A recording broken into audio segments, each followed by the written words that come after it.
तो दोस्तों आज तारीख हो गई है 6 सितंबर 2023 की, साथ ही में दिन है बुधवार का। तो आइए बिना देर किए फटाफट से जानते हैं आज की ताजा खबरें और मुख्य समाचार। तो देखिए आज के मुख्य समाचार की पहली बड़ी खबर, G20 के डिनर कार्ड पे लिखा गया प्रेसिडेंट ऑफ इंडिया के बदले प्रेसिडेंट ऑफ भारत। जी हाँ, G20 समिट के डिनर इन्विटेशन कार्ड पर प्रेसिडेंट ऑफ इंडिया की जगह प्रेसिडेंट ऑफ भारत लिखे जाने के बाद से ही देश का नाम बदलने को लेकर चर्चा जारी हो गई है। दरअसल बात यह है कि दिल्ली के प्रगति मैदान में 9 और 10 सितंबर के बीच G20 की बैठक होने जा रही है। इस बैठक के डिनर में शामिल होने के लिए राष्ट्रपति भवन से एक इनविटेशन कार्ड भेजा गया है। आसान शब्दों में कहें तो आने वाले 9 और 10 सितंबर को दिल्ली के प्रगति मैदान में जो G20 शिखर सम्मेलन होने वाला है, तो इसके लिए देश के कई बड़ी बड़ी हस्तियों को भी आमंत्रित किया जा रहा है, जैसे कि अमिताभ बच्चन, जैकी श्रॉफ, इसके अलावा भी कई और हस्तियां हैं। तो इन्हीं बड़ी बड़ी हस्तियों को जो इन्विटेशन कार्ड भेजा गया है, तो इस पर प्रेसिडेंट ऑफ इंडिया की जगह प्रेसिडेंट ऑफ भारत लिखा गया है। अब इसके बाद से ही सोशल मीडिया पर देश के नाम को इंडिया से बदलकर भारत किए जाने के अनुमान लगाए जा रहे हैं। अब दोस्तों आप में से कई लोग ये कहेंगे कि अपने देश का नाम भारत तो पहले से ही है, लेकिन दोस्तों असल में यहाँ पर बात यह है कि जो अनुमान लगाया जा रहा है उसमें ये कहा जा रहा है कि इंडिया नाम को खत्म कर दिया जाएगा। शायद आपको पता होगा, जब भी हम हिंदी भाषा लिखते हैं तो देश का नाम अक्सर समय भारत इस्तेमाल करते हैं, लेकिन अगर कहीं पर अंग्रेजी बोली जाती है या पढ़ी जाती है तो वहाँ पे भारत का नाम इंडिया बोला जाता है या पढ़ा जाता है, तो इसी इंडिया को खत्म किया जा सकता है, ऐसा अनुमान लगाया जा रहा है। वैसे दोस्तों आपको बता दें ये पहली बार नहीं है कि जब देश के अंदर इंडिया का नाम हटाने की बात हो रही है। इससे जुड़ी देखिए एक बड़ी खबर अपनी स्क्रीन पर। अब तक 6 बार उठी है देश का नाम बदलने की मांग। अभी हाल ही में गजब संयोग हुआ है कि 74 साल पहले 18 सितंबर 1946 को, यानी कि सेम इसी वाले महीने में यही बात हुई थी। जी हाँ, इसे इत्तेफाक माना जाए या ठीक, बात यह है कि 74 साल पहले संविधान सभा में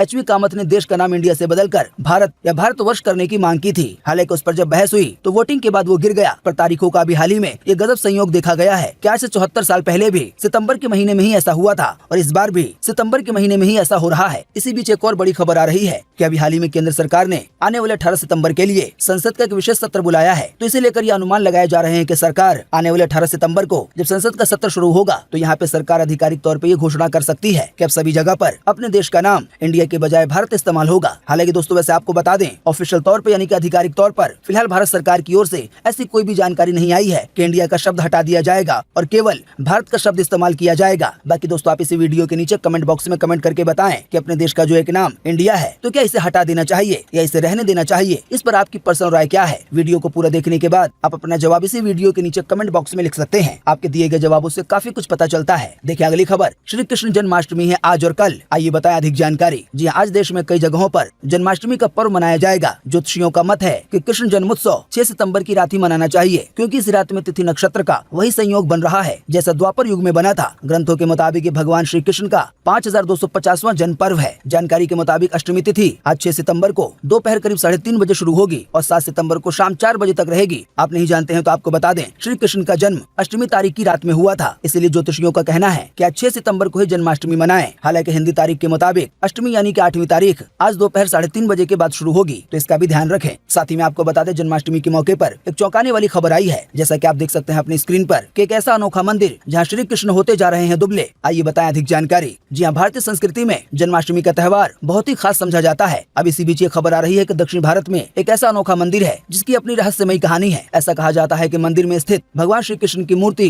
भोग लगाने में देरी की वजह से दुबली हो जाती है। आपको बता दें ये मंदिर केरल में मौजूद है। ये केरल के कोट्टायम जिले के तिरुवेरपू में मौजूद है। हालांकि दोस्तों आपको बता दें, हमने ये खबर एनबीटी न्यूज साइट की तरफ से जो जानकारी साझा की गई है उसके आधार पर बताया है, हम इसकी पुष्टि नहीं करते हैं। बाकी दोस्तों जैसा कि आपने जाना आज श्री कृष्ण जन्माष्टमी है, तो आप इस मौके पे कन्हैया लाल की कुछ ऐसी बातें पढ़ सकते हैं, कुछ ऐसी नीतियां पढ़ सकते हैं जो कि शायद आपको प्रभावित करे। भगवत गीता के कुछ श्लोक आपकी स्क्रीन पे दिखाए जा रहे हैं जो कि बहुत ही आसान हिंदी भाषा में है। इनमें से एक हम आपको पढ़ के बता देते हैं, जैसे कि भगवत गीता के अध्याय 16 श्लोक 21 में लिखा हुआ है, काम क्रोध यानी कि गुस्सा और लोभ ये ऐसी बुराइयां हैं जिनकी वजह से व्यक्ति हमेशा अशांत रहता है, इन्हें जल्दी से जल्दी छोड़ दें। तो श्री कृष्ण की ऐसी ही कई बातें आज जन्माष्टमी के मौके पे आप पढ़ सकते हैं। ये सभी बातें आपकी स्क्रीन पे दिखाई जा रही हैं। आइए अब हम बढ़ते हैं अगली खबर की तरफ। गाजियाबाद में कुत्ते के काटने की वजह से हुई बच्चे की मौत। अस्पतालों ने लाइलाज बताकर भर्ती नहीं किया। बच्चे ने एम्बुलेंस में पिता की गोद में तड़प तड़प कर दम तोड़ा। जी हाँ, गाजियाबाद में कुत्ते के काटने से 14 साल के बच्चे की तड़प तड़प के मौत हो गई है। एम्स हॉस्पिटल से लेकर तमाम बड़े अस्पतालों ने बच्चे को लाइलाज घोषित कर दिया था, यानी कि बच्चे का इलाज ही नहीं हो सकता। जानकारी के मुताबिक ये पूरा मामला गाजियाबाद के विजयनगर थाना क्षेत्र का है। यहाँ चरण सिंह कॉलोनी में याकूब नाम का पूरा परिवार रहता है। याकूब मेहनत मजदूरी करते हैं। याकूब का बेटा शहबाज जो कि 14 साल का है और वो 8वीं में पढ़ता था। अभी हाल ही में लगभग 4 दिन पहले 1 सितंबर को बेटे को अजीबोगरीब दिक्कतें शुरू हो गई। उसको पानी देखने से डर लगने लगा। उसने खाना पीना बंद कर दिया। कभी कभी वो भौंकने जैसी आवाजें भी मुंह से निकालने लगा। फैमिली ने कुछ डॉक्टरों को दिखाया तो ये पता चला कि कुछ समय पहले ही उसे कुत्ते ने काटा था, जिसका इन्फेक्शन अब ज्यादा फैल गया है। तब ये ज्यादा बिगड़ने पे उसे पहले गाजियाबाद के एक अस्पताल में लेकर गए तो वहाँ पे डॉक्टरों ने बताया कि बच्चे को रेबीज हो गया है। ऐसे में डॉक्टरों ने इन्फेक्शन ज्यादा होने की बात कहकर दिल्ली जाने की बात कही। डॉक्टर के कहने पे बच्चे को दिल्ली के जीटीबी और एम्स अस्पताल में दिखाया गया, लेकिन वहाँ पर भी बच्चे का इलाज नहीं हो सका। बच्चे के दादा मतलूब अहमद ने बताया है कि हमने पोते से जब पूछा तो उसने बताया कि करीब 1.5 महीने पहले पड़ोस में रहने वाली आंटी के कुत्ते ने उसे काट लिया था, लेकिन डर के मारे उसने ये बात घर पे नहीं बताई थी, जिसकी वजह से बच्चे को तुरंत उचित इलाज नहीं मिल सका। जब बच्चे में लक्षण दिखने शुरू हो गए तब परिवार को पता चला, लेकिन तब तक काफी देर हो चुकी थी। तो दोस्तों ये खबर उन लोगों के लिए बेहद ही महत्वपूर्ण है जो कुत्ते के काटने को सीरियसली नहीं लेते हैं। दोस्तों आपको बता दें, कुत्तों के काटने के बाद या इसके अलावा भी कुछ और जानवर हैं जिनके काटने के बाद अगर इन्फेक्शन ज्यादा फैल जाए तो रेबीज नाम की बीमारी हो जाती है। दोस्तों आपको बता दें, रेबीज एक ऐसी बीमारी है जिसकी फिलहाल इस समय दुनिया में कोई भी दवा नहीं है। कई सारे ऐसे मामले हैं कि रेबीज में लोगों की जान चली जाती है, चाहे वो बच्चा हो या बड़ा हो, तो आपको सावधान रहना होगा। देखिए अगली खबर, सनातन धर्म मामले में सुप्रीम कोर्ट से दखल देने की गई है मांग।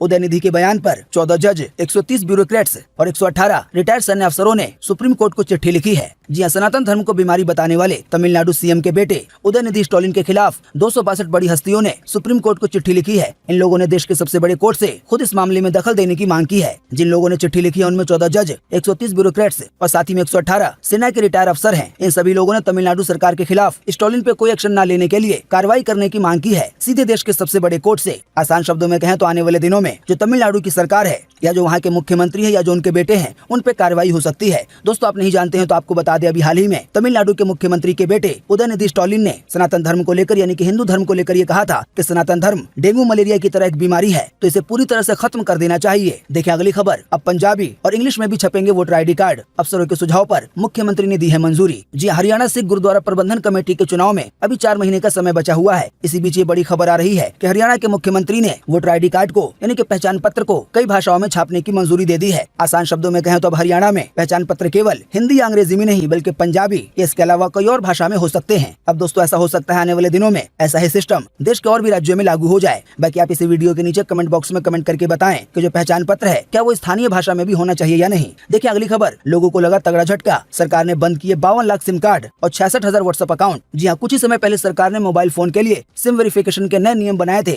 सरकार ने एक साथ सिम जारी करने का प्रावधान अब खत्म कर दिया है। इसके तहत जो भी डीलर सिम कार्ड जारी करते हैं उन्हें हर सिम कार्ड का अब वेरिफिकेशन करना होगा। आप नहीं जानते हैं तो आपको बता दें, अभी इस समय जो सिम डीलर है यानी कि दुकान वाले वो एक ही साथ कई सारे सिम कार्ड का वेरिफिकेशन करवा लेते हैं यानी कि बल्क में, लेकिन अब नए नियम के मुताबिक ऐसा नहीं हो पाएगा। हर एक सिम कार्ड का अलग से वेरिफिकेशन करना होगा। बात यह है कि अभी हाल ही में सिम कार्ड को लेकर फ्रॉड काफी ज्यादा बढ़ गए थे। इसी की वजह से नए नियम लागू किए गए हैं जो कि अगले महीने यानी कि अक्टूबर से प्रभावी हो जाएंगे। इसके बाद वही दुकानदार या वही डीलर सिम कार्ड बेच पाएंगे जो लोग सरकार के यहाँ अपना पंजीकरण कराएंगे। हमने आपको एक आध दिन पहले बताया था कि पंजीकरण कराना इतना आसान नहीं होगा। जिस तरीके से पासपोर्ट के लिए वेरिफिकेशन होता है अब उसी तरीके से सिम डीलरों का वेरिफिकेशन किया जाएगा ताकि सिम कार्ड किसी गलत हाथ में ना जाए। वहीं उन डीलरों को, उन दुकानदारों को सिम कार्ड बेचने की परमिशन नहीं होगी जिन पर किसी भी तरह का कोई आपराधिक मामला होगा या वो पहले कभी किसी धोखाधड़ी के केस में रहे होंगे। इसी बीच अभी हाल ही में 52 लाख सिम कार्ड को बंद कर दिया गया है और 66,000 व्हाट्सएप अकाउंट को भी बंद किया गया है। देखिए अगली खबर, G20 सम्मेलन में भाग लेने कल भारत आएंगे अमेरिकी राष्ट्रपति बाइडेन। जी अमेरिका के राष्ट्रपति जो बाइडेन कल 7 सितंबर को भारत पहुंच जाएंगे। बताया गया भारत यात्रा के दौरान राष्ट्रपति बाइडेन प्रधानमंत्री मोदी के साथ द्विपक्षीय बैठक भी करेंगे। साथ ही वो देश की राष्ट्रपति द्रौपदी मुर्मू से भी मुलाकात करेंगे। इसी बीच G20 को लेकर एक और खबर आ रही है। जैसा कि आप देख सकते हैं अपनी स्क्रीन पर, दिल्ली के जिस होटल में रुकेंगे ब्रिटेन के प्रधानमंत्री वो अंदर से दिखता है कुछ ऐसा। आइए बताएं इसका एक रात का किराया कितना है। जी हाँ, जैसा कि शायद आप जानते हैं आने वाले 9 और 10 सितंबर को G20 सम्मेलन आयोजित होने वाला है। तो इसी सम्मेलन के लिए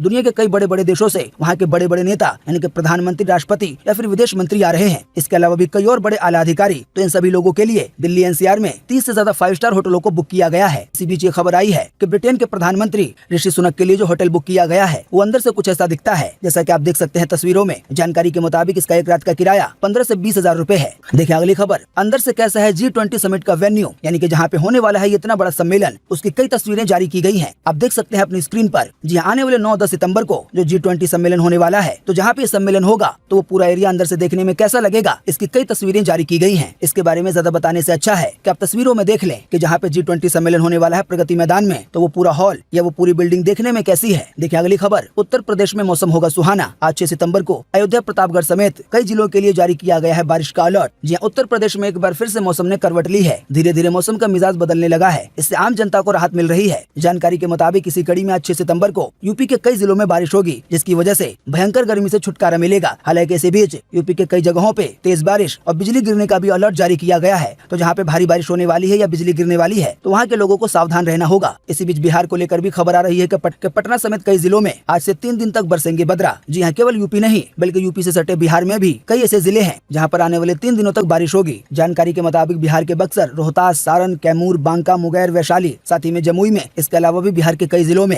हल्की से मध्यम बारिश होने की आशंका है। अब दोस्तों, ये तो मौसम का अपडेट था केवल 2 राज्यों को लेकर, लेकिन आज 6 सितंबर 2023 को पूरे देश में कैसा रहेगा मौसम का हाल, आइए आपको अगली खबर में बताते हैं। स्काईमेट वेदर ने जारी किया है मौसम का पूर्वानुमान। तो स्काईमेट वेदर के अनुसार अगले 24 घंटों के दौरान केरल में, उड़ीसा में, गंगे पश्चिम बंगाल में, छत्तीसगढ़ में, तेलंगाना में, पूर्वी मध्य प्रदेश में, अंडमान निकोबार द्वीप समूह के कुछ हिस्सों में आज हल्की से मध्यम बारिश के साथ कुछ स्थानों पर भारी बारिश की संभावना है। इसके अलावा भी बिहार में, झारखंड में, पूर्वी और मध्य उत्तर प्रदेश में, सिक्किम में, उप हिमालय पश्चिम बंगाल में, महाराष्ट्र में, कर्नाटक में, आंध्र प्रदेश में, लक्षद्वीप में, तमिलनाडु के कुछ हिस्सों में और पश्चिमी हिमालय में भी आज हल्की से मध्यम बारिश की संभावना है। इसके अलावा भी मध्य प्रदेश के पश्चिमी हिस्सों में, पूर्वी राजस्थान में, दक्षिणी गुजरात में और पूर्व उत्तर में आज हल्की बारिश की संभावना है। दोस्तों, मौसम को लेकर एक और बड़ी खबर आई है। जैसा कि आप देख सकते हैं अपनी स्क्रीन पर, देश की राजधानी दिल्ली में बीते 4 सितंबर को गर्मी ने तोड़ दिया 85 साल का रिकॉर्ड। सितंबर के महीने में 85 साल बाद 40 डिग्री को पार कर गया तापमान। देखें अगली खबर। बम की तरह फटा फ्रिज, 7 लोग हुए जख्मी। एसी, मोबाइल और प्रेशर कुकर फटने से इस तरह के भयंकर हादसे हो सकते हैं। हालांकि बचने के कुछ उपाय भी हैं। जी हां, कानपुर में बीते 8 मई को एक फ्रिज में अचानक तेज धमाका हुआ, जिससे एक ही परिवार के 7 लोग घायल हो गए, जिसमें से 2 की हालत अभी गंभीर है। अब धमाके की वजह कंप्रेसर में ब्लास्ट होना बताई गई है। ऐसे में घर में रखे फ्रिज को भी सावधानी से इस्तेमाल करना जरूरी है। बताया गया फ्रिज में ब्लास्ट उसके पिछले हिस्से में मौजूद कंप्रेसर की वजह से हुआ। इसमें एक पंप मोटर होती है जो कॉइल के जरिए रेफ्रिजरेंट गैस को पुश करती है। तो यहीं पे जब कोई दिक्कत आ जाती है, खास करके कंडीशनर कॉइल सिकुड़ने लगती है और इसकी वजह से जब प्रेशर बनता है तो इस तरह का तेज धमाका हो सकता है। बताया गया जो भी फ्रिज 8 से 10 साल पुराने हैं तो उनमें ब्लास्ट का खतरा हो सकता है। ऐसे में आपको सावधान रहना चाहिए। सावधानी के तौर पर आप कंप्रेसर कॉइल को साफ कर सकते हैं। सबसे अच्छा तो यही रहेगा कि सर्विस सेंटर से जो अधिकारी आते हैं आप उनसे ठीक कराएं। आसान शब्दों में कहें तो फ्रिज को कई सालों के लिए बिल्कुल लावारिस न छोड़ दें, बल्कि उसकी सर्विसिंग कराते रहें ताकि ब्लास्ट जैसी कोई समस्या ना हो। इसके अलावा भी जो भी और उपकरण है जैसे कि एसी वगैरह, उसके साथ भी ऐसा ही करना चाहिए। देखिए अगली खबर। उत्तराखंड में गहराया बिजली संकट, छोटे शहरों और कस्बों में शुरू हुई कटौती। जी उत्तराखंड में बिजली की भारी मांग और कम उपलब्धता के बीच पहली बार सितंबर के महीने में बिजली की मांग 5 करोड़ यूनिट से ऊपर पहुंच रही है। वहीं दूसरी ओर इतनी ज्यादा उपलब्धता न होने की वजह से उत्तराखंड के कई गाँव और शहरों में बिजली काटने का काम शुरू कर दिया गया है। कई जगहों पर 1.5-2 घंटे या कई जगहों पर इससे भी ज्यादा देर के लिए बिजली काटी जा रही है। देखिए अगली खबर। नूह हिंसा के बाद 300 लोगों को किया गया गिरफ्तार। इनमें 98% मुसलमान हैं। साथ ही में 354 लोगों के घर और दुकान तोड़े गए। इनमें 80% घर मुस्लिमों के हैं। जी बीते 31 जुलाई 2023 को विश्व हिंदू परिषद की ब्रज मंडल यात्रा के दौरान नूह में हुई हिंसा के बाद प्रशासन ने कुल 1208 घरों को बुलडोजर के जरिए तोड़ दिया। एक स्पेशल रिपोर्ट के तहत दैनिक भास्कर की ओर से जानकारी दी गई है, जिसमें ये बताया गया है कि नूह हिंसा के बाद प्रशासन ने 1208 घरों को तोड़ा। कई जगहों पे तो नोटिस भी नहीं दिया गया। लगभग 443 मकान तोड़े गए। इनमें 283 मुस्लिम और 71 हिंदुओं के घर थे। इन सभी लोगों पे कब्जे का आरोप लगाकर इनके घरों को तोड़ा गया है। साथ ही बताया गया लोगों का कहना है कि घर तोड़ने से पहले कई जगहों पे उन्हें सामान तक निकालने नहीं दिया गया। साथ ही में दैनिक भास्कर की ओर से एक और बात ये बताई गई है कि हिंसा के मामलों में 61 FIR दर्ज हुई है। इन FIR के तहत 300 लोगों को गिरफ्तार किया गया है। इनमें 294 मुस्लिम है, इनके केवल 6 हिंदू हैं। हिंदुओं में सभी 6 आरोपियों को जमानत मिल चुकी है। देखिए अगली खबर। पुतिन से मिलने रूस जाएंगे किम जोंग,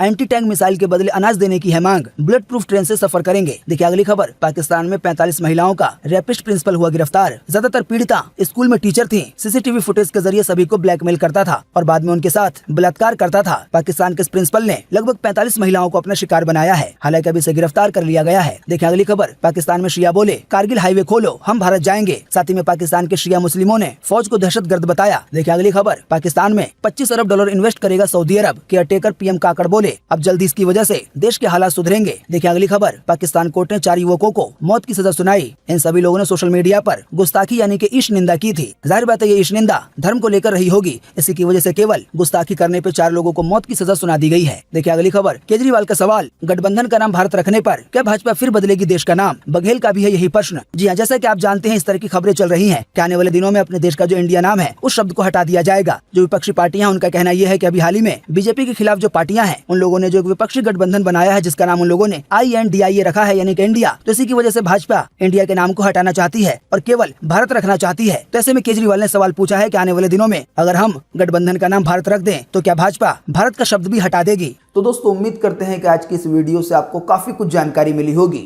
हम बस इसके बदले में आपसे इतना ही चाहते हैं कि आप इस वीडियो को लाइक कर दें और शेयर कर दें, क्योंकि आपका लाइक और शेयर करना ही होता है हमारी मेहनत का फल।